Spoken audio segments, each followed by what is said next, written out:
आज का जो लेक्चर है वो स्लोप डिफ्लेक्शन मेथड।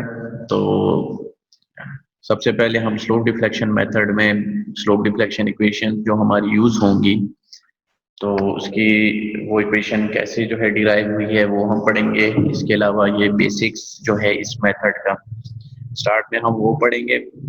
उसके बाद इससे रिलेटेड जो हमारे न्यूमेरिकल एग्जांपल्स होंगे वो करेंगे। Slope deflection method. Previously, we have discussed force flexibility methods for analysis of statically indeterminate structures. इससे पहले हम जो है फोर्स या फ्लेक्सिबिलिटी मेथड पढ़ चुके हैं स्टैटिकली इंडिटरमिनेट स्ट्रक्चर्स को सॉल्व करने के लिए। अब फोर्स मेथड में क्या होता था? In force method the unknown redundant forces are determined first by solving structures compatibility equation, then other response characteristics of the structure are regulated by equilibrium equations और superposition। तो फोर्स मेथड में हम जो है सबसे पहले जो हमारे अननोन रिडंडेंट फोर्सेस थी वो हम फाइंड आउट करते थे यूजिंग स्ट्रक्चर कंपैटिबिलिटी इक्वेशन, और उसके बाद जो है उसके बाकी जो रिएक्शन या कैरेक्टरिस्टिक्स हैं वो फाइंड करते थे using equations of equilibrium. An alternative approach Excuse can me, sir. for analyzing is termed the displacement or stiffness method। तो एक अल्टरनेटिव अप्रोच है इसी स्ट्रक्चर्स को यानी इंडिटरमिनेट स्ट्रक्चर्स को सॉल्व करने के लिए, एनालाइज करने के लिए, वो है डिस्प्लेसमेंट और स्टिफनेस मेथड।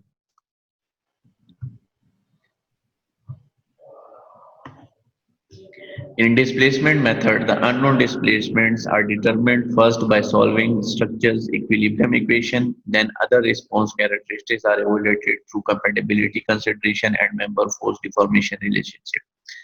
अब डिस्प्लेसमेंट मेथड जो है इसमें हम क्या करते हैं कि जो हमारी अननोन डिस्प्लेसमेंट है सबसे पहले हम उन्हें फाइंड करते हैं यूजिंग स्ट्रक्चर इक्विलिब्रियम इक्वेशन, और उसके बाद जो है हम कंपैटिबिलिटी कंसिडरेशन और member force deformation relationship use करके दोबारा जो है इस पर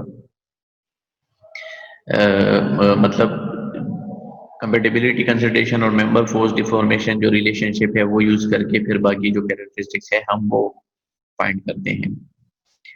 the displacement method include slope deflection method and movement distribution method. और यहाँ जो हम इस मेथड में पढ़ेंगे, हम एक स्लोप डिफ्लेक्शन मेथड पढ़ेंगे, एक मूवमेंट डिस्ट्रीब्यूशन मेथड पढ़ेंगे। अब स्लोप डिफ्लेक्शन मेथड जो है ये सबसे पहले इंट्रोड्यूस किया था जॉर्ज ए मेने ने 1915 में।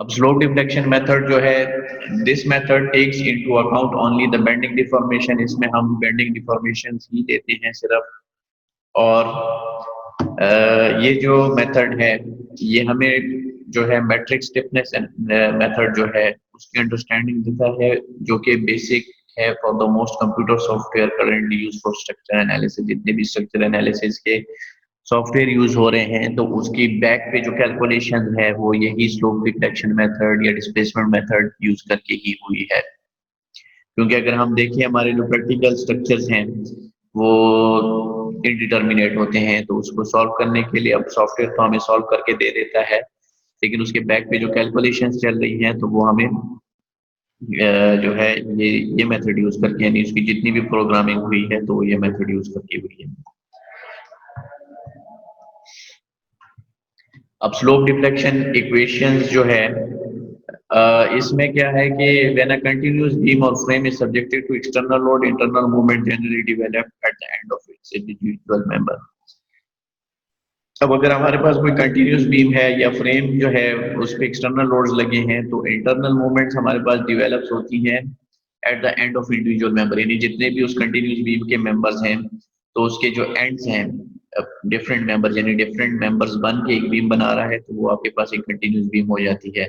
लेकिन उसमें से अगर हम एक एक मेंबर उठा लें तो उस मेंबर के एंड्स पे जो है हमारे पास इंटरनल मूवमेंट जो है वो डेवलप्स होती है।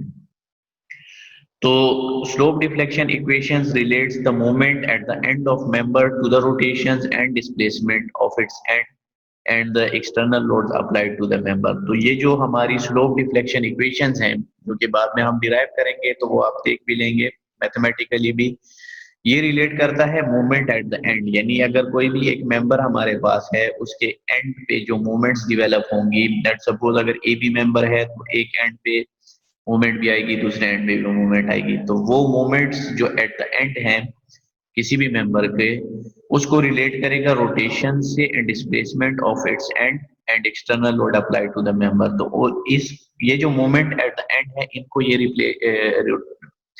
रिलेट करेगा रोटेशन से, डिस्प्लेसमेंट से और एक्सटर्नल लोड जो अप्लाइड है उससे। तो ये इक्वेशन जो सॉल्व करने के लिए क्या है कि let us consider an arbitrary member A B of a continuous beam. अब ये नीचे आपको नजर आ रहा है ये कंटीन्यूअस बीम है, तो इसमें से ये एक मेंबर इन्होंने उठा लिया है member A B. When the beam is subjected to external loads and support settlements, the member AB deform as shown exaggerated and internal moments are induced at its end. तो ये बीम जब external loads पे इस पे act करेंगे और support settlements वगैरह हो जाएंगी, तो ये जो मेंबर ए बी है ये जो है डिफॉर्म हो जाएगा। जब डिफॉर्म होगा तो ये इन्होंने एक डिफॉर्म शेप इसकी शो कर दी है कि लेट सपोज अगर इस पे लोड लगे या सपोर्ट सेटलमेंट्स भी इसमें हो तो ये इस तरह से डिफॉर्म होगा। अब क्या किया है, ये अगर आप देख लें तो ये ए बी मेंबर इन्होंने उठा लिया है दरमियान में से, क्योंकि इस साइड पे भी कंटिन्यूस है यहाँ पे भी कंटिन्यूस है। तो इसके जब ये यहाँ पे कट होगा तो लाजमी बात है इसमें जो इंटरनल मोमेंट्स या इंटरनल मोमेंट्स हो गई या शेयर्स हो गई वो यहाँ पे शो की गई हैं। तो यहाँ पे जो मूवमेंट होगी उसको ये एम ए बी शो कर रहा है और यहाँ पे जो मूवमेंट होगी वो एम बी ए शो कर रहा है। अब ए बी और बी ए क्या है ये आगे भी एक्सप्लेन हो जाएगा। ए बी लेट्स सपोज अगर ये ए बी है तो इसमें ये फर्स्ट सबस्क्रिप्ट जो है वो जिस पॉइंट पे हो रहा है मूवमेंट एक्ट हो रही है, और जो सेकंड सबस्क्रिप्ट है वो अब फार एंड है। यहाँ पे यही कहा गया है कि जो double subscript notation use for member end movements with the first subscript identifying the member and at which the movement acts and the second subscript indicating the other end of the member। अब यही जो है इसकी deform shape यानी elastic curve अगर हम देखें तो इलास्टिक कर्व में अगर आप देखें ये theta A and theta B denote respectively the rotation of end A and B with respect to undeformed horizontal position of the member. अब ये जो आपके पास with respect to X axis is deform shape यानी at end A और end B की जो आपके पास रोटेशन होगी उसको इन्होंने नाम दे दिया है थीटा ए और थीटा बी का। ए बी जो है वो आपके पास अनडिफॉर्म पोजीशन थी और ए डैश बी डैश जो है वो आपके पास डिफॉर्म्ड पोजीशन हो गई है। Delta denotes the relative translation between two ends of member in the direction perpendicular to the undeformed axis of the member। अब यहाँ पे ये जो डेल्टा शो हो रहा है, ठीक है, ये relative translation between two ends of member in the direction perpendicular to the undeformed axis of the member। अब ये देखें ये आपके पास relative translation शो कर रहा है in the direction opposite to the undeformed position, यानी undeformed position हमारे पास horizontal थी तो उसके opposite direction में, यानी इस a डैश और b डैश, यानी ये undeformed position थी a b, ये जब deformed position हो गई तो a डैश और b डैश आ गई, तो इस यहाँ a डैश से b डैश ये जो distance है relative translation है इसका नाम दे दिया है डेल्टा का। Psi denotes the rotation of member's chord, straight line connecting the deformed position of the member ends due to relative translation delta।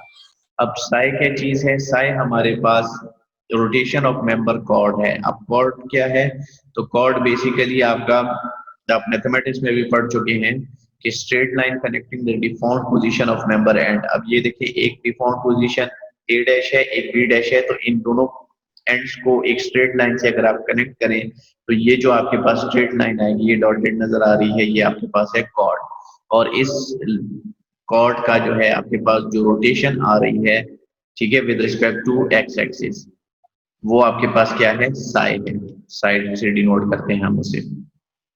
तो यहाँ पे आप जितनी भी देख लें मूवमेंट्स हो गई या ये रोटेशन हो गई या साई की रोटेशन हो गई, तो सारी रोटेशन यहाँ पे क्या है, पॉजिटिव सेंस यानी एंटी क्लॉकवाइज डायरेक्शन में ली गई है। Since the deformation are assumed to be small, the chord rotation can be expressed as psi is equal to delta by length।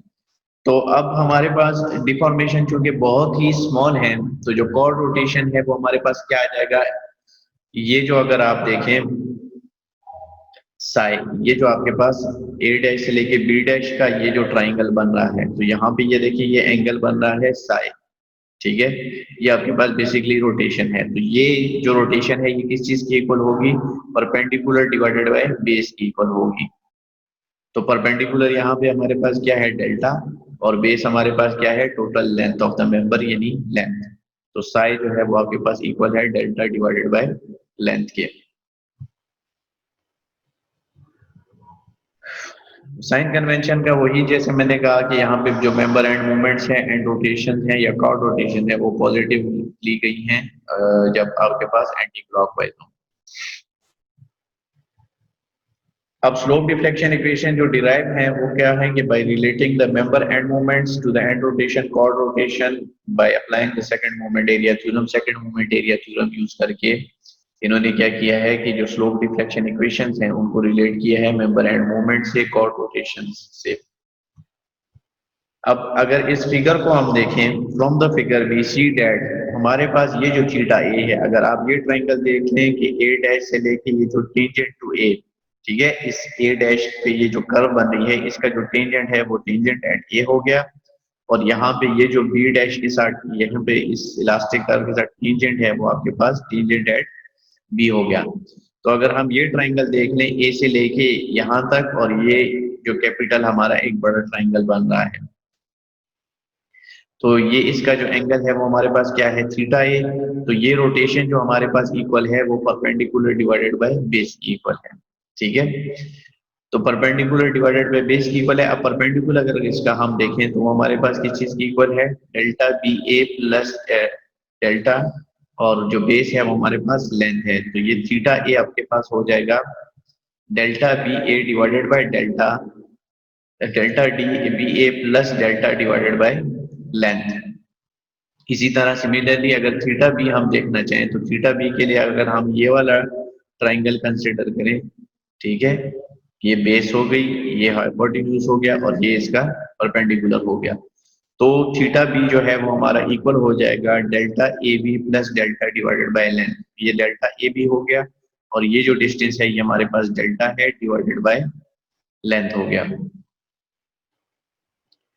Bye substituting अब हमने इसी पिछली स्लाइड में देखा था कि साई जो है वो इक्वल है डेल्टा डिवाइडेड बाय लेंथ के। तो ये जो हमारे पास इक्वेशन है इसमें अगर हम देख लें तो ये हमारे पास लिख सकते हैं कि delta B A divided by length plus delta divided by length.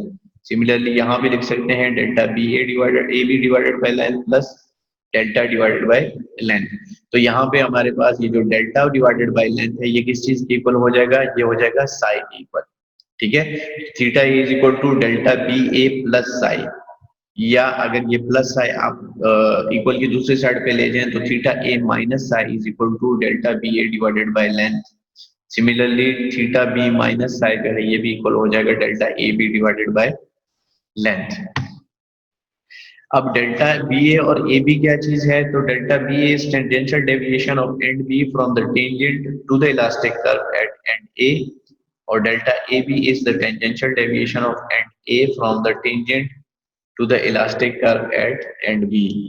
यानी आपका डेल्टा बी ए किस चीज की इक्वल है कि इस टेंजेंट से लेके ये इलास्टिक कर्व तक डेल्टा ए बी हो गया, और इस टेंजेंट से लेके ये बी डैश तक आपके पास जो है ये आपका डेल्टा बी ए हो गया।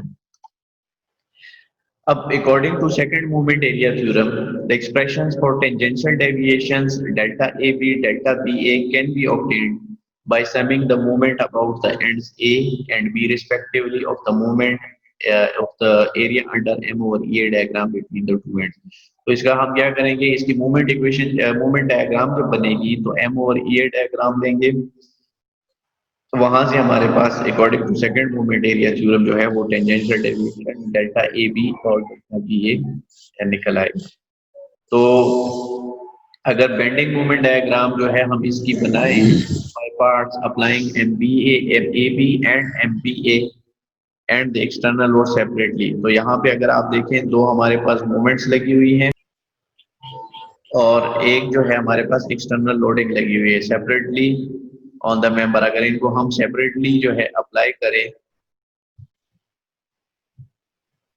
अगर इनको हम सेपरेटली अप्लाई करें तो three simple beam bending moment diagram the subtend are as shown. जब अगर देख लें सिंपल सिर्फ एम ए बी अप्लाई होगा, तो जब एम ए बी अप्लाई होगा ये आपके पास एम ए बी आ जाएगा डाउनवर्ड, और सिर्फ M A B separate apply किया है तो ये यहाँ पे आपके पास जीरो हो जाएगी। जब आप एम बी ए अप्लाई करेंगे तो M B A B end पे अप्लाई था, तो एम बी ए ये आपके पास हो गया एम बी ए, और सिर्फ सिंपल एम बी ए अप्लाइड था तो ये आपके पास ये डायग्राम बन जाएगी। और थर्ड जो आपके पास डायग्राम है वो इन्होंने ये एक इस टाइप की शो कर दी है कि अगर आपके पास यहाँ पे लिखा भी हुआ है कि M L diagram simple beam bending movement diagram due to external loads, तो ये आपके पास सिंपल बीम डायग्राम है ड्यू टू एक्सटर्नल लोड्स। तो ये हमारे पास बेंडिंग मूवमेंट डायग्राम बनेगी, ये जो हमने एक पार्ट उठाया है कंटिन्यूस बीम का।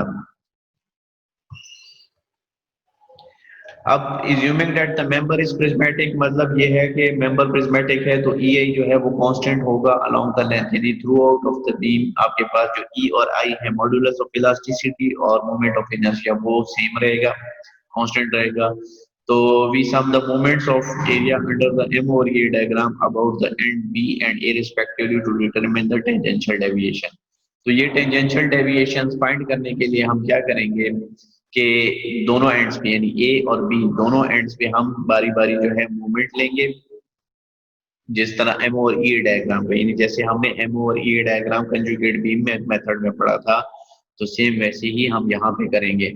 अब अगर आप डेल्टा बी ए देख लें, ठीक है, delta B A tangential deviation अगर आप देख लें तो ये आपके पास अगर इस फिगर को हम देखें तो ये आपके पास क्या हो जाएगा, डेल्टा बी ए है तो वो इस साइड पे था, तो इसका मतलब ये हुआ कि हमने summation movement at point B ले लिया। जब यहाँ पे मूवमेंट लेंगे तो इसकी वजह से जो मूवमेंट काज होगी वो क्या होगी, सबसे पहले टोटल लोड आएगा जो कि किस चीज के इक्वल होता है, ये ट्राइंगुलर लोड बनेगा। तो ट्राइंगुलर लोड का होता है हाफ बेस इनटू हाइट। अब यहाँ पे अगर आप इसे देखें तो हाफ आपके पास आ जाएगा, इसकी बेस आपके पास क्या है, लेंथ है, और हाइट आपके पास क्या है, एम ए बी, यानी M A B L divided by 2 इसका टोटल लोड आ गया। और ये जो एक्ट करेगा तो ये यहाँ पे एक्ट करेगा और डाउनवर्ड है लाइन से तो इसलिए ये डाउनवर्ड एक्ट करेगा, और इसके अपर वर्टेक्स से L/3 डिस्टेंस और लोअर वर्टेक्स से 2L/3 डिस्टेंस। अब मूवमेंट हम कहाँ ले रहे हैं, बी पे ले रहे हैं।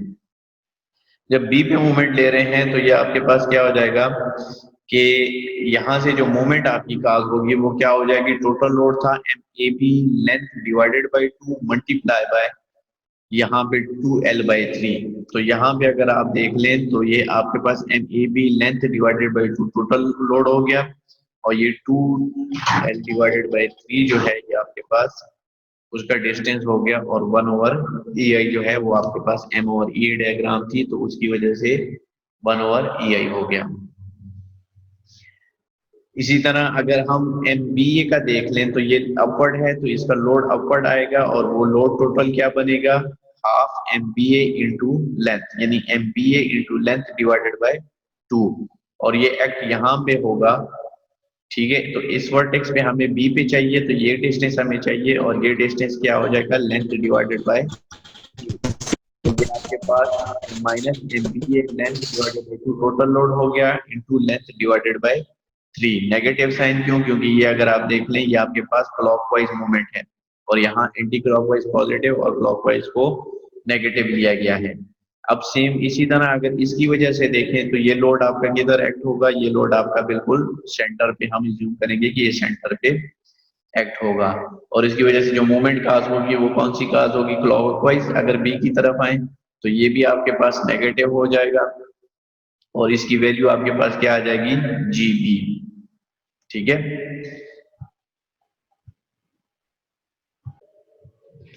इसे सॉल्व करेंगे तो हमारे पास ये एम ए बी लेंथ है तो ये 2 है, 2 आपस में कैंसल आउट हो जाएंगे, M A B L square divided by 3 आ जाएगा। सेम इसी तरह ये आपके पास M B L square divided by 2 into 3 6 E I आ जाएगा, और इसकी वजह से माइनस जी बी, ये ई आई जो है अंदर मल्टीप्लाई डिवाइड हो जाएगा तो ये minus G B divided by E. यहाँ ये जी बी जो है ये हमारे पास bending moment diagram due to external loads, जो लोड्स अप्लाई है। अब यहाँ पे तो हमारे जनरल लोड्स थे, तो अब जनरल लोड्स की बेसिस पे हमें तो नहीं पता कि कैसी डायग्राम बनेगी, क्या बनेगा, क्या वैल्यूज आएंगी। ठीक है, तो इन्होंने सिंपल उसको जी बी का नाम दे दिया है। यानी ड्यू टू एक्सटर्नल लोड्स जो है आपके पास जो मूवमेंट काज होगी एट एंड बी, जो उसको जी बी का नाम दे दिया है, और एट एंड ए जब आपके पास जो काज होगी उसको जी ए का नाम दे दिया है। सिमिलरली जिस तरह हमने डेल्टा बी ए के लिए क्या किया था, एंड बी पे हमने मूवमेंट फाइंड की, समेशन ऑफ मूवमेंट लिया, इसी तरह डेल्टा ए बी जो है वो हमारे पास क्या हो जाएगा, एंड ए पे जो है हम मूवमेंट जो है वो summation of movement equal to 0 लेंगे, तो यहाँ पे से हमारे पास मूवमेंट्स आ जाएंगी। तो डेल्टा ए भी आपके पास क्या आ जाएगा, 1/EI, तो सब में कांस्टेंट होगा क्योंकि M/E डायग्राम का एरिया अंडर द कर्व हम ले रहे हैं। तो अगर हम इसे देखें तो अगर इस एंड पे ले रहे हैं तो इसकी वजह से जो मूवमेंट पास होगी ये डाउनवर्ड क्लॉकवाइज पास होगी। तो क्लॉक होगी तो ये Такой आपके पास девоз हो बियाडेर सेवा देवली देखी व्या 100 रुपये पर जाएगा इंटू लेंथ बोल ना देवोज अंडेर सेवा देव कम थे MAB इंटू लेंथ स्क्वायर। ठीक, ये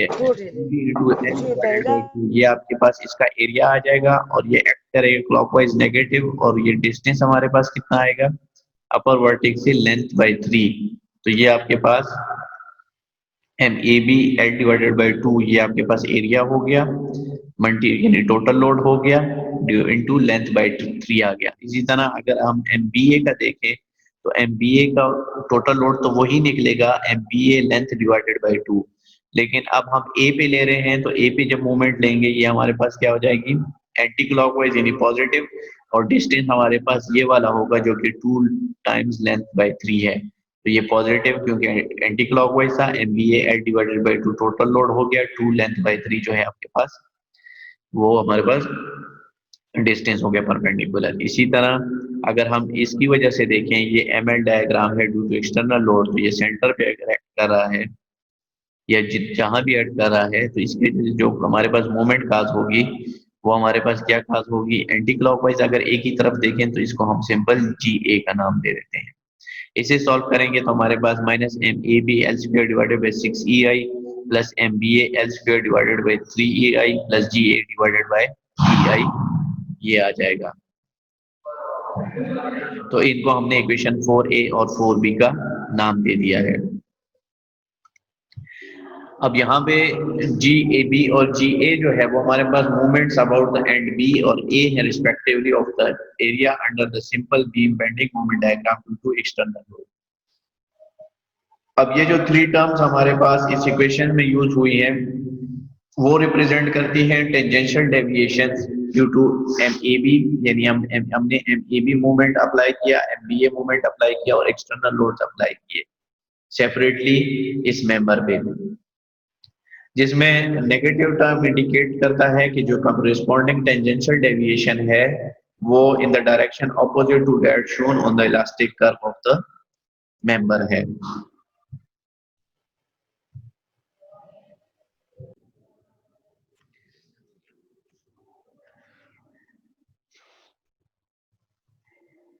अब यहाँ पे अगर हम देख लें तो हमारे पास जो अगर सिर्फ tangential deviation due to MAB movement AB के लिहाज से हम टेंजेंशियल डेविएशन देखें तो एंड ए पे हमारे पास क्या था, -MAB L² divided by 6EI। ठीक है, तो वो हम उसको अपोजिट कर देंगे क्योंकि नेगेटिव था। ये अगर यहाँ पे देखें तो ये आपके पास -MAB L² divided by 6EI था ड्यू टू MAB। ठीक है, तो इसको हमने क्या किया, ये हम अपोजिट कर देंगे और ये हमारे पास वही पॉजिटिव रहेगा, मतलब ये आपके पास सेम वही रहेगा जो पहले मोमेंट थी। तो यहाँ पे ये नेगेटिव था इसलिए ये नीचे था पहले, अब ये क्या हो गया, अपोजिट हो गया, ऊपर हो गया, और ये आपके पास ऑलरेडी जो है ऊपर की तरफ था। इसी तरह सेम हमारे पास ये tangential deviation due to MBA है। ठीक है, MBA मूवमेंट जब हमारे पास अप्लाई हुई थी तो ये उस केस में है, और यहाँ पे अगर आप देख लें तो ये आपके पास टेंजेंशियल डेविएशन है ड्यू टू एक्सटर्नल लोडिंग्स।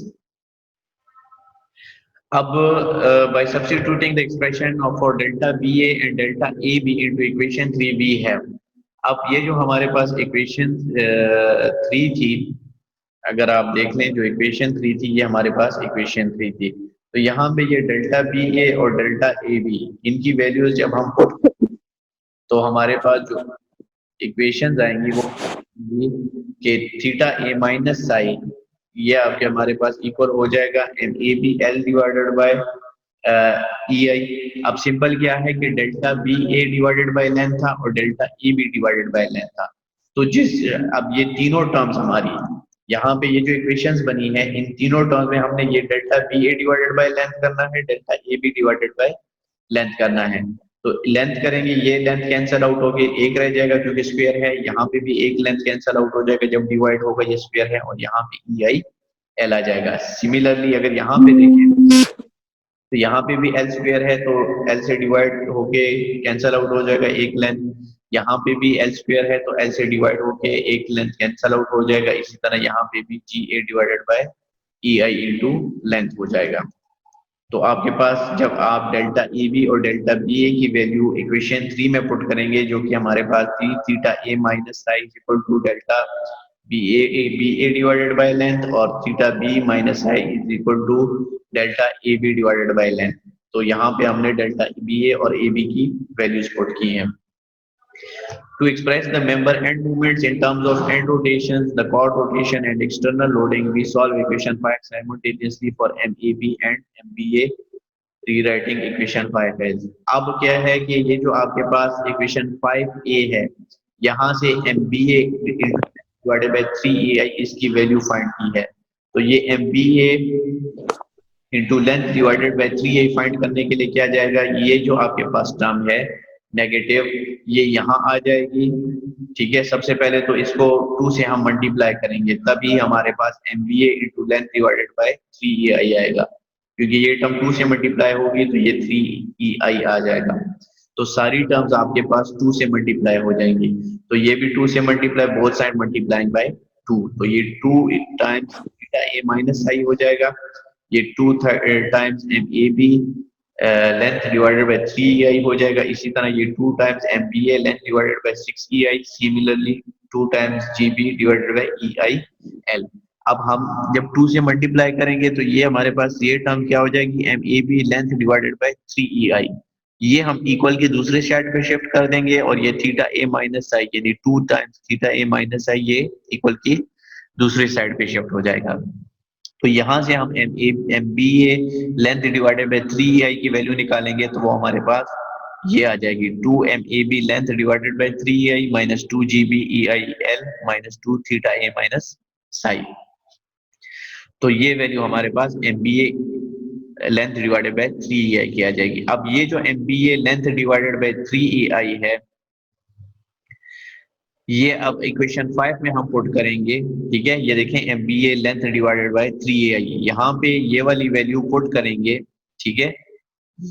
तो हमारे पास जो MAB यहाँ और यहाँ से हम MAB निकालेंगे तो MAB की वैल्यू जो हमारे पास आएगी वो 2EI divided by length 2 theta A plus theta B minus 3 psi, ये वैल्यू आ जाएगी plus 2 divided by length square 2 GB minus 2 GA, ठीक है। ये जो MBA length divided bye 3EI है इसकी वैल्यू यहाँ पुट करेंगे तो हमारे पास अगर आप देख लें तो इन टर्म्स ऑफ MAB आ जाएगा सब कुछ। तो जब इन टर्म्स ऑफ MAB आ जाएगा तो उसके बाद हम क्या करेंगे, ये हमारे पास यहाँ से MAB निकालेंगे तो MAB हमारा निकल आएगा 2EI डिवाइडेड बाय लेंथ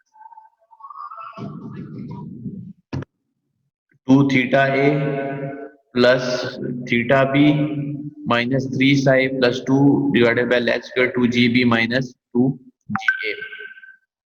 और यही MAB की वैल्यू अगर हम इक्वेशन 6 से यानी यहाँ पे हम जो है इससे हम ये किसी भी दो इक्वेशन, ये जो दो इक्वेशन हैं 5A 5B, इसमें MAB की वैल्यू पुट करें या यहाँ पुट करें या यहाँ पुट करें, क्योंकि MAB की वैल्यू हम फाइंड कर चुके हैं और यहाँ से हम MBA निकालना चाहें तो हमारे पास जो MBA की वैल्यू आएगी वो 2EI divided by length theta A plus 2 theta B minus 3 psi plus 2L² divided by L² GB minus 2GA।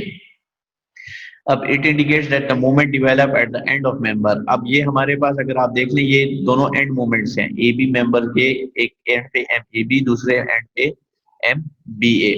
तो ये दोनों हमारे पास क्या है, एंड मोमेंट्स हैं। अब ये एंड मोमेंट जो है ये डिपेंडेंट अपॉन किस चीज के हैं, रोटेशंस के। ये देखिए theta A theta B rotations, translation, ये साई आपके पास जो ट्रू ट्रांसलेशन है क्योंकि side delta divided by length था, और as well as on the external loading, और ये जी बी जी ए जो है ये हमारे पास ड्यू टू एक्सटर्नल लोडिंग थे। Now suppose the member under, अब अगर ये जो मेंबर हमारे पास है ये instead being part of a large structure, किसी लार्ज स्ट्रक्चर के पार्ट की जगह अगर इसको हम आइसोलेटेड बीम ले लें विद बोथ एंड फिक्स्ड, अगर इसको हम एक फिक्स्ड एंड बीम ले लें तो हमारे पास क्या होगा, अगर इसको हम फिक्स कर दें तो आपको पता है कि ये अगर फिक्स्ड एंड हो जाए तो ना तो ए एंड रोटेट हो सकता है ना बी एंड रोटेट हो सकता है। ठीक है, तो हमारे पास थीटा ए थीटा बी ये इक्वल टू 0 हो जाएगा, और जब ये रोटेट नहीं होंगे तो हमारे पास साई क्या है, ये भी इक्वल टू 0 हो जाएगा।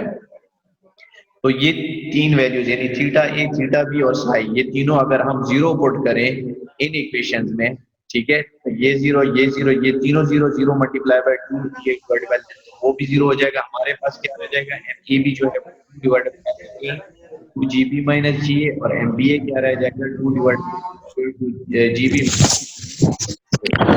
तो ये एक्सक्यूज मी सर। तो ये मूवमेंट हमारी जो है वो अगर आप देखें दोनों एंड फिक्स थे तो इसको हम fixed end movement A B और बी ए का नाम दे सकते हैं। तो अगर हम ये देखें हमारे पास ये जो इक्वेशंस थी 6A 6B, तो ये जो 2 divided by length square 2GB minus G A और 2 divided by length square GB minus 2GA, इसकी जगह लिख सकते हैं fixed end movement A B, इसकी जगह लिख सकते हैं fixed end movement B A. तो अगर जब हम ये देखें ए बी और M B A fixed end movements, तो ये जो हमारे पास इक्वेशंस हैं ये हमारे पास जो है स्लोप डिफ्लेक्शन इक्वेशन है, और ये हमारे पास एक्सप्रेस करती है moments at the end of member in terms of end rotation, translation और एक्सटर्नल लोडिंग। यानी ये हमारे पास एंड रोटेशन हो गई, ये ट्रांसलेशन हो गई, और ये हमारे पास फिक्स एंड मूवमेंट जो है वो हमारे पास एक्सटर्नल लोडिंग की वजह से आती है। तो ये जो इक्वेशंस हैं ये हमारे पास किसी भी मेंबर के दोनों एंड पे अगर हमारे पास हमने मोमेंट्स जो फाइंड होंगी M A B M B A, तो ये हमारे पास स्लोप डिफ्लेक्शन इक्वेशंस हो गई।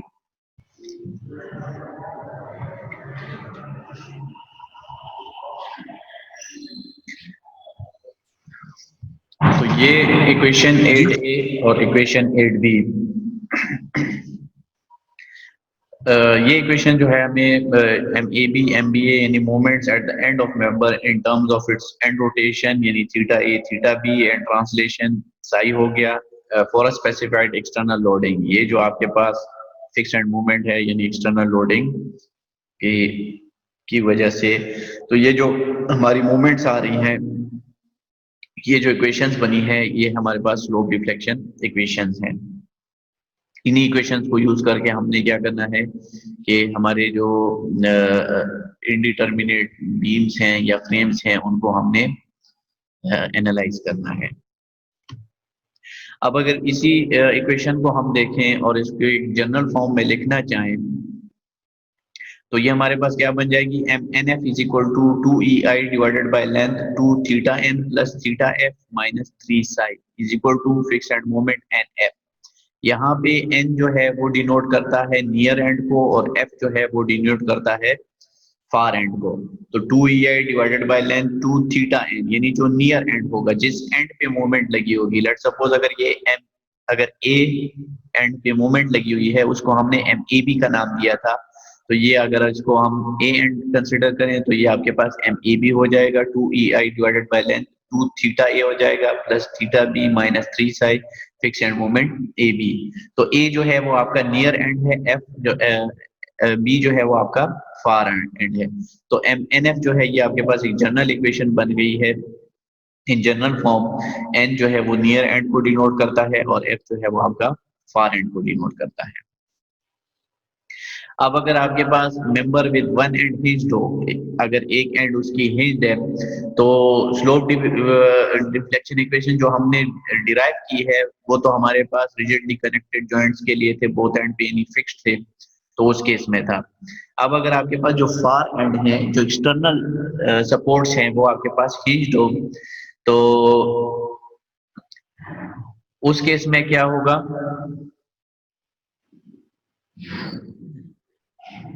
तो उसके लिए हम क्या करेंगे, मॉडिफाइड स्लोप डिफ्लेक्शन इक्वेशन जो है वो यूज करेंगे।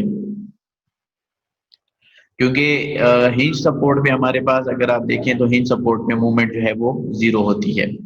तो with reference to previous figure of member A B, if end B of the member A B is hinge, जो हमने मेंबर सेलेक्ट किया था, अगर उसमें बी जो है वो आपके पास हिंज्ड हो, तो movement at B must be zero, तो बी पे मूवमेंट जीरो होगी, तो by substituting M B is equal to zero in equation 8b right.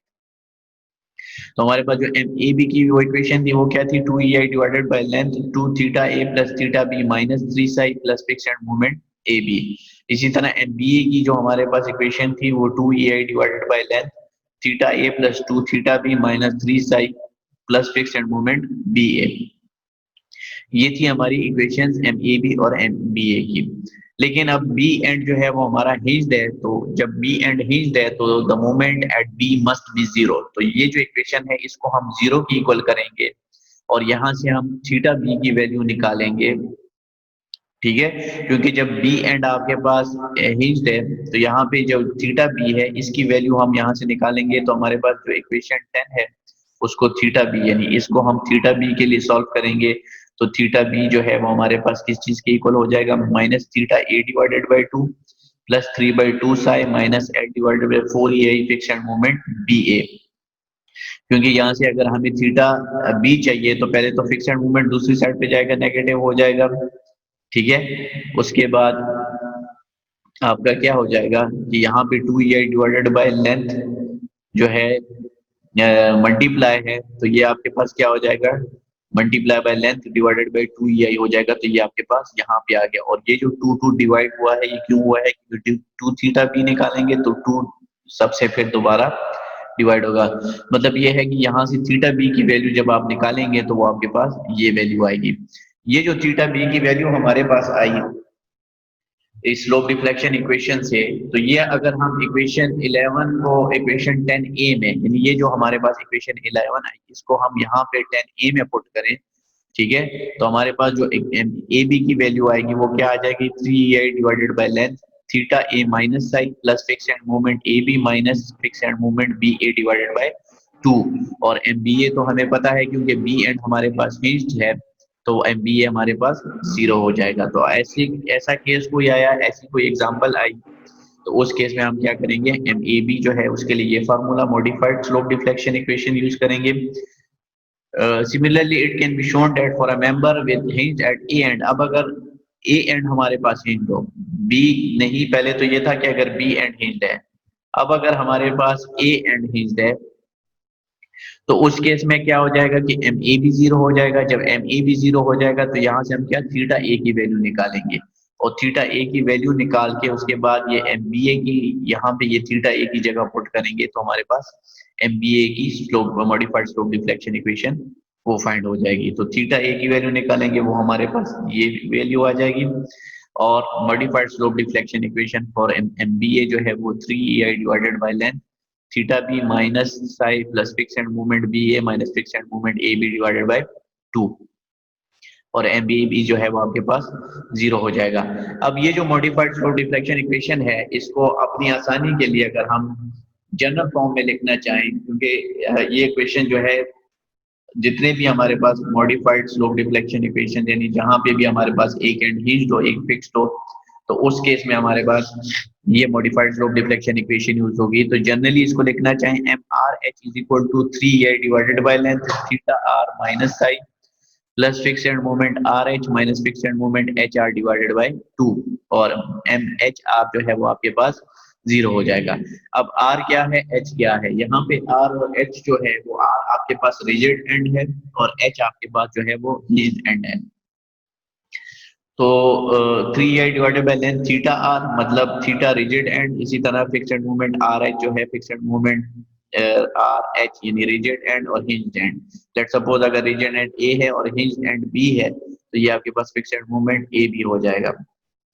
Similarly आपके पास एम एच आर यानी आपके पास हिंज्ड एंड पे जो है मूवमेंट एच आ रहा है, पहला सबस्क्रिप्ट डिनोट करता है जिस पॉइंट पे था, तो यहाँ पे देखें आपके पास एम एच आर जो है वो 0 के इक्वल हो जाएगा।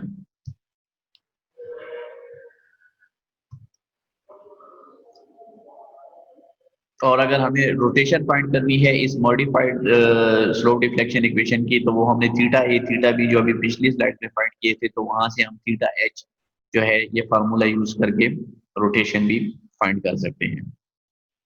अब ये जो स्लोप डिफ्लेक्शन इक्वेशन था इसका बेसिक कॉन्सेप्ट जो है, अगर वो हम देखना चाहें किसी प्रैक्टिकल एग्जांपल के थ्रू, क्योंकि लास्ट जो थी वो एक जनरल हमने एक बीम का पार्ट उठाया था, अगर एक हम बीम इस पे सॉल्व करें तो उसमें क्या होगा कि ये लेट्स सपोज आपको एक बीम दी गई है जो कि ए और डी सपोर्ट पे फिक्स्ड है। अब ये जो स्ट्रक्चर है एक्चुअली अगर देखें तो ये हमारे पास एक सिंगल कंटिन्यूस बीम है between fix support A and D, लेकिन एनालिसिस के लिए हम क्या करेंगे कि इसको हम 3 मेंबर्स में कंपोज्ड ऑफ 3 मेंबर्स कर देंगे, A B B C and C D, यानी A B B C and C D. तो सबसे पहले हमारे पास पहला स्टेप होगा degree of freedom. Degree of freedom क्या चीज है कि identify the unknown independent displacement, translation and rotation of the joint of the structure. तो जितने भी जॉइंट्स हैं, ठीक है, जितने भी जॉइंट्स हैं वहां पे हमने इंडिपेंडेंट डिस्प्लेसमेंट्स यानी ट्रांसलेशन और रोटेशन देखनी है कि कितनी है। ये जो अननोन जॉइंट डिस्प्लेसमेंट है इसे हम कहते हैं डिग्री ऑफ फ्रीडम, ठीक है, यानी फ्री टू रोटेट या फ्री टू ट्रांसलेट जो आपके पास कोई भी सपोर्ट है या जॉइंट है उसे हम कहते हैं डिग्री ऑफ फ्रीडम। अब ये जो अगर इसकी ये डिफ्लेक्टेड शेप देखें, ये आपको जो डॉटेड लाइन नजर आ रही है,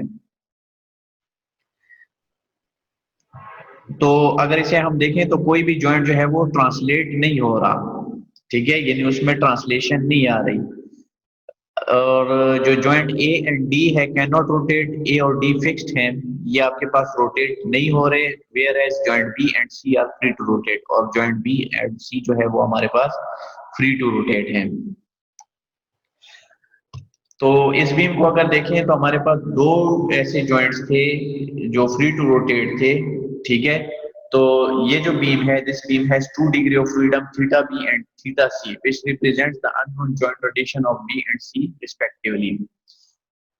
The number of degrees of freedom is sometimes called degree of kinematic indeterminacy of the structure, and this beam is kinematically indeterminate to second degree. अब ये बीम अगर देख लें यहाँ पे हमारे पास जो डिग्री ऑफ फ्रीडम थी वो 2 थी, तो इसलिए ये बीम हमारे पास सेकेंड डिग्री काइनेमेटिकली इंडिटरमिनेट हो गई।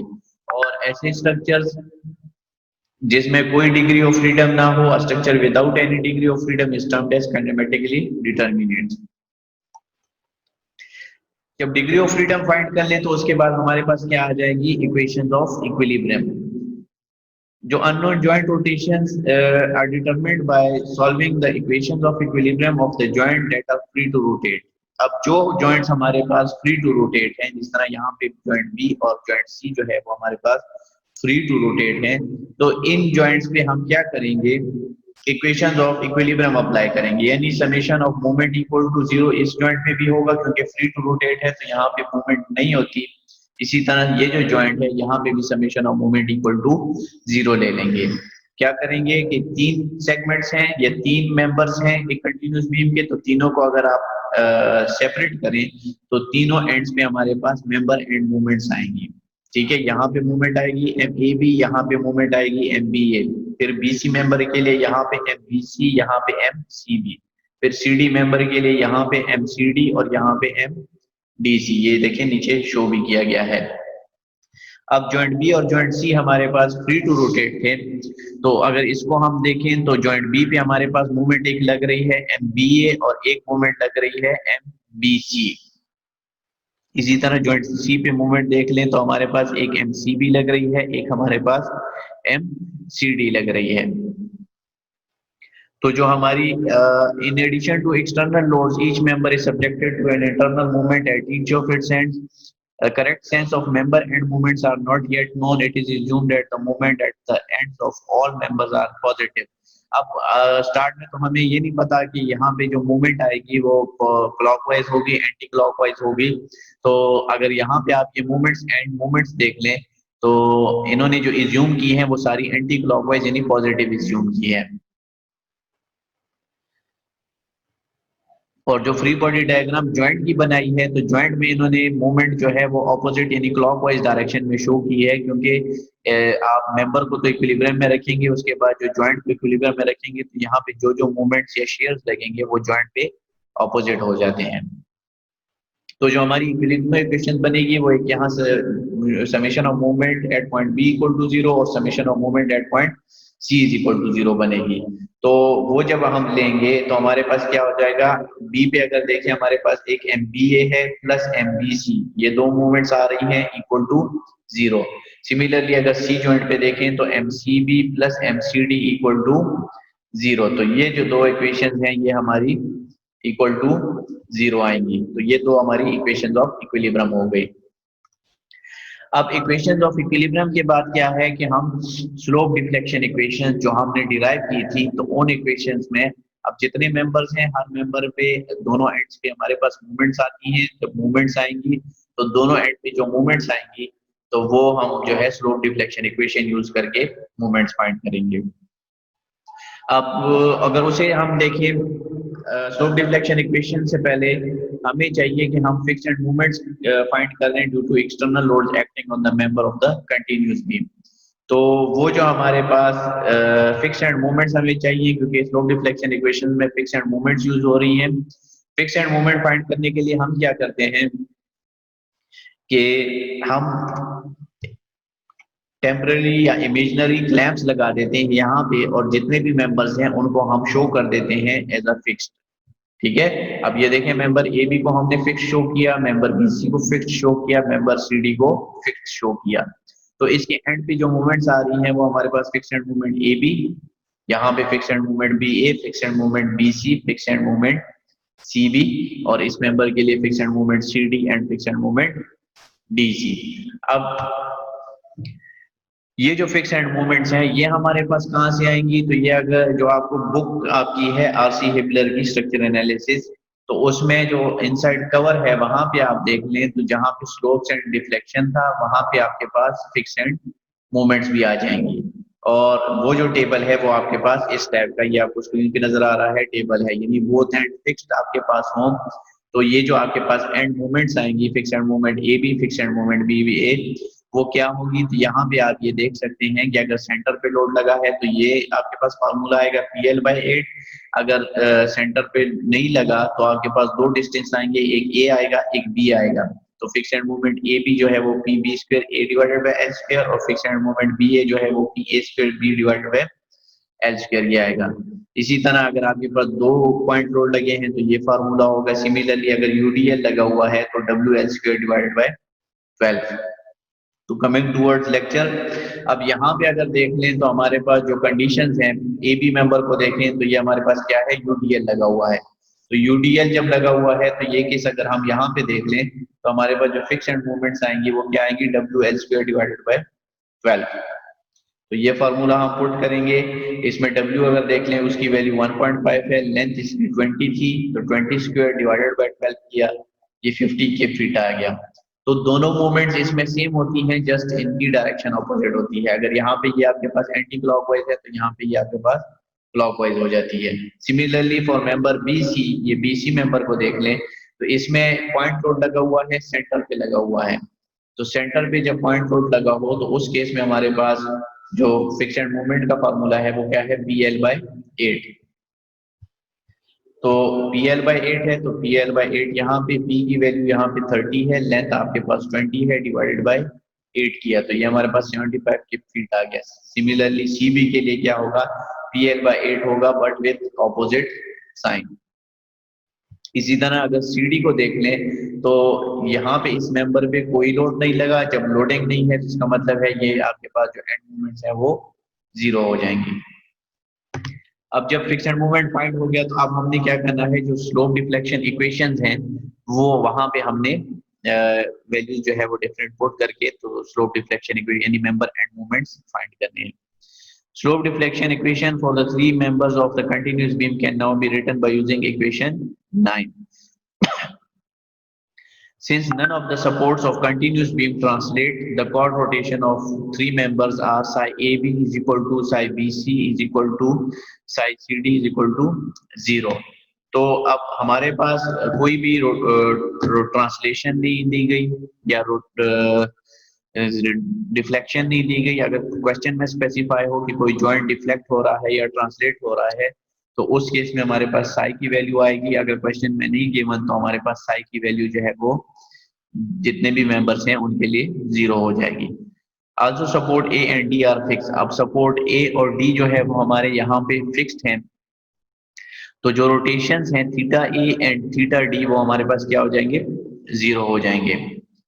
तो अब अगर हम स्लोप डिफ्लेक्शन इक्वेशन जो हमने स्पेसिफाई की थी, जनरल फॉर्म भी उसकी लिखी थी, तो उसको अगर हम यूज करें तो मेंबर ए बी के लिए अगर हम देखें जिसमें ए आपके पास नियर एंड हो और बी आपके पास फार एंड हो, तो हमारे पास जो स्लोप डिफ्लेक्शन इक्वेशन बनेगी वो क्या बनेगी, M A B is equal to 2, general form में अगर देखें 2EI डिवाइडेड बाय लेंथ था, तो यहाँ पे आपके पास लेंथ क्या हो गया, लेंथ आपके पास 20 हो गया।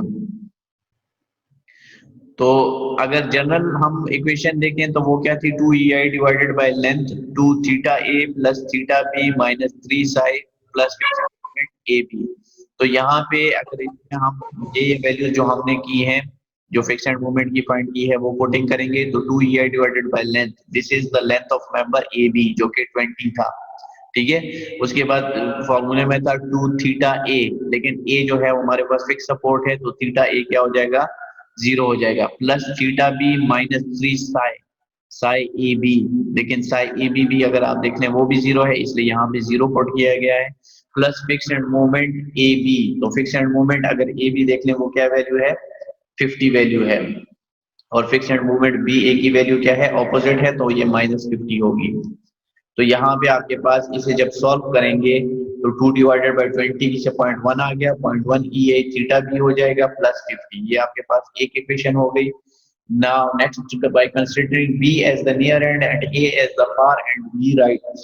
अब MBA के लिए क्या हो जाएगा, फार्मूला वही रहेगा, सिर्फ थोड़ी सी चेंजेस होती हैं, 2EA divided by length, length इसकी वही AB मेंबर हो या BA दोनों के लिए लेंथ 20 है। यहाँ पे क्या होता है कि अगर आपके पास जो नियर एंड है उसका 2 थीटा एन होता है तो ये 2 थीटा बी हो जाएगा, प्लस थीटा एफ यानी थीटा फार एंड ए है तो थीटा ए आपका 0 है, माइनस 3 साई ए बी, तो साई ए बी भी 0 है, और plus fix end movement B A था लेकिन ये ऑलरेडी हमारे पास नेगेटिव था तो प्लस माइनस 50 हो जाएगा। तो यहाँ से MBA की वैल्यू हमारे पास क्या हो जाएगी, 0.2 EI theta B minus 50। Similarly for member BC, MBC क्या हो जाएगा, 2 EI divided by length 20 2 theta B, ठीक है, plus theta C minus 3 psi BC, लेकिन साई BC जो है वो हमारे पास क्या है, 0 की इक्वल है, इसलिए वो नहीं लिखा गया, plus fix end movement BC, और फिक्स एंड मूवमेंट BC जो है वो अगर आप देख लें वो 75 के फीट है। तो यहाँ पे आपके पास इसे जब सॉल्व करेंगे आपके पास ये इक्वेशन बनेगी। MCB की तरफ अगर आए तो 2EI डिवाइडेड बाय लेंथ तो सेम वही होगा, 2 थीटा सी हो जाएगा प्लस थीटा बी हो जाएगा माइनस 3 साई BC, लेकिन वो आपके पास 0 है, और plus fix end movement CB, तो वो जो फिक्स एंड मूवमेंट CB है वो आपके पास अगर देख लें ये आपके पास ऑपोजिट डायरेक्शन में था क्लॉकवाइज, तो ये नेगेटिव हो जाएगा, तो इसलिए माइनस 75। तो 0.2 EA theta C minus 0.1 EA theta B minus 75, ये आपका हो जाएगा मेंबर BC के लिए। और मेंबर CD के लिए अगर हम देखें तो मेंबर CD के लिए 2 EI डिवाइडेड बाय लेंथ, यहाँ पे क्या हो जाएगा 2 theta C minus plus theta D minus 3 psi, लेकिन यहाँ पे थीटा डी भी 0 है और साई बी सी डी भी 0 है, ये चीजें जीरो है, plus fix end movement CD, तो फिक्स एंड मूवमेंट CD भी अगर आप देख लें जीरो है, और फिक्स एंड मूवमेंट DC भी जो है वो आपका जीरो है, क्योंकि कोई लोड नहीं था, तो ये आपके पास सिंपल MCD और MDC जो है वो ऐसे आ जाएंगे। ठीक है सर। अब ये एक मेंबर थे, तीन मेंबर्स थे, और तीनों मेंबर्स के दोनों एंड पे एंड मूवमेंट्स थी, तो 6 मूवमेंट्स हमारे पास आ गई। और 6 की 6 मूवमेंट्स अगर हम देखें MAB MBA, तो ये इन terms of EA theta B, in terms of EA theta C, ठीक है। हर इक्वेशन में अगर आप देखें EA थीटा B या EA थीटा C यूज हो रहा है। तो ये जो मेंबर एंड मूवमेंट्स हैं, ये हमारे पास in terms of end rotation आ गई, EA theta B EA theta C। अब इसके बाद हमारे पास जो जॉइंट रोटेशन है, तो जॉइंट रोटेशन में हमारे पास क्या है कि जो हमने इक्विलिब्रियम इक्वेशन यूज की थी, यहाँ पे अगर आप देख लें, ये जो दो इक्विलिब्रियम इक्वेशन थी, MBA plus MBC is equal to 0, MCB plus MCD is equal to 0। तो MBA की वैल्यू भी हम फाइंड कर चुके हैं, MBC की वैल्यू भी हम फाइंड कर चुके हैं, इसी तरह MCB की वैल्यू भी फाइंड कर चुके हैं, और MCD की वैल्यू भी फाइंड कर चुके हैं। तो ये जो वैल्यूज हमने स्लोप डिफ्लेक्शन इक्वेशन से फाइंड की है, ये वैल्यूज यहाँ पे पुट करेंगे, इक्वल टू 0 करेंगे, तो हमारे पास जो केस बनेगा, ये देखें, ये आपके पास MBC की वैल्यू है, और ये आपके पास MBA की वैल्यू है, और ये आपके पास MBC की वैल्यू है। इन दोनों को आपने ऐड किया आपस में, तो फाइनल जो आपके पास इक्वेशन बनी वो 0.4 EA theta B plus 0.1 EA theta C is equal to -25 आ गया। सिमिलरली जो दूसरी हमारे पास इक्विलिब्रियम इक्वेशन थी, वो थी जॉइंट C पे, तो जॉइंट C पे दो मूवमेंट्स आ रही थी, MCB प्लस MCD। तो MCB की वैल्यू हमारे पास क्या थी, 0.2 EA थीटा C, ठीक है, ये देख लें, MCB की value 0.2 EA theta C plus 0.1 EA theta B -75, और MCD की वैल्यू जो है वो प्लस 0.267 EA थीटा C। तो इन दोनों को ऐड करेंगे, इक्वल टू 0 करेंगे, यहाँ से इक्वेशन हमारे पास 0.1 EA theta B plus 0.467 EA theta C is equal to 75, ये आ गई। अब ये जो हमारे पास दो इक्वेशंस आ गई हैं, और दो ही अननोन है, एक EA थीटा B, एक EA थीटा C, तो इसे जब हम साइमल्टेनियसली सॉल्व करेंगे, तो हमारे पास EA थीटा B और EA थीटा C की वैल्यू आ जाएंगी। तो EA थीटा B की वैल्यू -108.46 के फीट स्क्वायर आ गई, और EA थीटा C की वैल्यू 183.82 के फीट स्क्वायर आ गई। अब अगर आपको रोटेशंस चाहिए थीटा B थीटा C, तो E और I की वैल्यू ऑलरेडी क्वेश्चन में गिवन है, वो यहाँ आके डिवाइड हो जाएंगी, तो -108.46 डिवाइडेड बाय जो E की वैल्यू है 29,000 की SI, और I की वैल्यू है 500 इंच पावर 4, इनसे डिवाइड करेंगे तो आपके पास थीटा B और थीटा C की वैल्यू भी आ जाएंगी। लेकिन मेन काम हमारा ये है कि EA थीटा B और EA थीटा C फाइंड हो गया, तो जितनी भी हमारी ये इक्वेशंस आप देख लें, तो ये सारी इक्वेशन या तो इन terms of EA theta B हैं, या इन terms of EA theta C हैं। तो ये EA theta B EA theta C की वैल्यू पुट करेंगे, तो हमारे पास ये जो मेंबर एंड मोमेंट्स हैं, ये फाइंड आउट हो जाएंगी। तो ये EA थीटा B और EA थीटा C की वैल्यू हम ये देखें, हमारे पास 3 मेंबर्स थे और 6 मूवमेंट्स आ रही थी, हर मेंबर पे 2 मूवमेंट, वहां पे EA थीटा B और EA थीटा C की वैल्यू पुट की इन इक्वेशंस में। ये जो MAB MBA MBC MCB MCD MDC थी, यहाँ पे हमने ये इक्वेशंस पुट की, तो हमारे पास जो मेंबर एंड मूवमेंट थी वो आ गई। MAB हमारे पास 39.2 के फीट आ गई, MBA जो है वो 7.17, MBC जो है वो 71.7, MCB जो है वो -49.1, यानी डायरेक्शन जहाँ पे नेगेटिव साइन आ रहा है, वहां पे आपके पास क्लॉकवाइज होती जाएगी मूवमेंट, क्योंकि स्टार्ट में हमने क्या कहा था कि हमने सारी मूवमेंट जो है वो एंटी क्लॉकवाइज पॉजिटिव ली है। इसी तरह MCD 49.1 और MDC 24.4 आ गया। अब जब मेंबर एंड मूवमेंट्स आ गए, तो हमने क्या किया, मेंबर एंड मूवमेंट्स का चेक लगा लिया कि summation of movement at point B is equal to 0 हमने लिया था, वो 0 आ रहा है या नहीं आ रहा। तो MBA plus MBC -71.7 plus 71.7 is equal to 0। इसी तरह जॉइंट C पे जो चेक था, MCB plus MCD is equal to 0 था, तो ये इससे भी आपके पास 0 आ रहा है। अब ये जो हमारे पास मेंबर एंड मूवमेंट्स आ गए, तो ये हमने क्या करना है कि मेंबर्स पे शो कर देने हैं। पहले क्या था कि हमने ये बाकी चीजें शो की थी, यहाँ पे MAB MBA इस तरह शो किया था। अब वैल्यूज आ गई हैं तो हमने अब वैल्यूज लगा दी हैं। तो जब मेंबर एंड मूवमेंट्स आ जाएं उसके बाद हम क्या करेंगे, इसको सॉल्व करने के लिए हमें क्या चाहिए, मेंबर एंड शेयर्स चाहिए।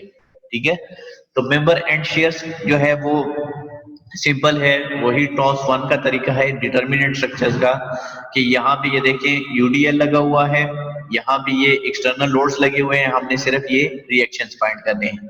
तो ये रिएक्शन सिंपल, आप या इस पॉइंट पे ए पॉइंट पे summation of moment equal to 0 ले लें, या बी पॉइंट पे summation of moment equal to 0 ले लें। जिस तरह यहाँ पे अगर आप देखें summation moment at point B is equal to 0 लिया गया है, तो एक तो आपके पास ये देखें एंटी क्लॉकवाइज को पॉजिटिव लिया गया है, तो एक तो 39.2 आ गया। फिर ये जो आपके पास शेयर एट ए बी है, तो इसकी वजह से जो मूवमेंट काज होगी वो आपके पास क्लॉकवाइज है, तो negative shear at A B multiply by distance, ये टोटल लेंथ आपके पास 20 है। फिर ये जो यूडीएल है इसका टोटल लोड जो बनेगा वो 1.5 इंटू लेंथ 20, और ये एक्ट कहाँ पे करेगा, हाफ पे, तो ये 10 पे एक्ट करेगा, तो ये 1.5 इंटू 20 टोटल लोड हो गया, मल्टीप्लाई बाय परपेंडिकुलर डिस्टेंस 10 हो गया। इसी तरह ये देखिए ये आपके पास क्लॉकवाइज है, तो ये नेगेटिव 71.7। यहाँ से इसको सॉल्व किया तो एस ए बी की वैल्यू जो हमारे पास क्या आ गई 13.38 के। फिर समेशन एफ वाई से हमारे पास एस बी ए की वैल्यू आ जाएगी कि अपवर्ड फोर्सेस पॉजिटिव और डाउनवर्ड फोर्सेस नेगेटिव। तो अपवर्ड एक आपके पास 13.38 आ गया, डाउनवर्ड आपके पास 1.5 मल्टीप्लाई बाय लेंथ यानी टोटल लोड 20 आ गया, प्लस एक अपवर्ड एस बी ए हमने फाइंड करना है, तो इक्वल टू 0। यहाँ से एस बी ए जो है वो 16.62 किलो न्यूटन। तो सेम बीसी मेंबर और सीडी मेंबर के लिए भी हमने सेम यही करना है। बीसी मेंबर के लिए अगर देखें summation movement at point C is equal to 0 लिया, ठीक है, एक आपके पास ये 71.7 मूवमेंट आ गई, एक 49.1 मूवमेंट आ गई, और एक इस 30 की वजह से जो मूवमेंट काज होगी 30 मल्टीप्लाई बाय दिस डिस्टेंस जो कि 10 है, तो ये आ गया, और S B C multiply by this distance जो कि 20 है।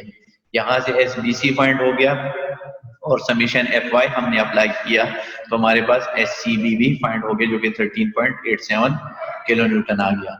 Similarly for member C D हम क्या करेंगे कि सी पे डी पे मूवमेंट लेंगे इक्वल टू 0, तो हमारे पास एस सी डी फाइंड हो जाएगा जो कि 4.9 के अपवर्ड, और summation F Y is equal to 0 लेंगे तो एस डी सी जो है वो 4.9 के डाउनवर्ड आ जाएगा। तो मेंबर एंड मूवमेंट्स आ गए, उसके बाद मेंबर एंड शेयर्स भी आ गए।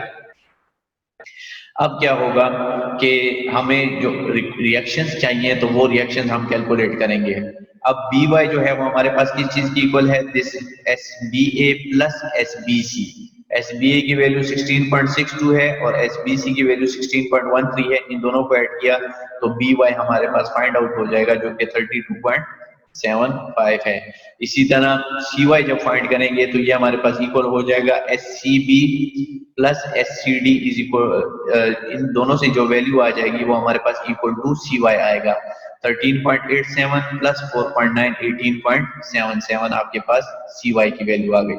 तो ये तो बी वाई और सी वाई हो गए। अब हमें दो रिएक्शंस और मूवमेंट्स और भी चाहिए, यानी यहाँ पे आपके पास एम ए होना चाहिए, यहाँ पे एम बी होना चाहिए, और यहाँ पे डी वाई और यहाँ पे ए वाई होना चाहिए। तो उसके लिए क्या करेंगे कि यहाँ पे हमारे पास ये जो मूवमेंट थी, ये देखें 39.2 मूवमेंट थी और 13.38 जो है वो रिएक्शन था। इसी तरह यहाँ पे 24.4 मूवमेंट थी और 4.9 जो है वो रिएक्शन था। तो ये मूवमेंट जब हम यहाँ पे लगाएंगे तो हमारे पास एनालाइज हो जाएगी ये बीम, ठीक है, जितने भी रिएक्शंस रिक्वायर्ड थे और मूवमेंट्स रिक्वायर्ड थी वो हमारी फाइंड आउट हो जाएंगे यूजिंग स्लोप डिफ्लेक्शन इक्वेशन।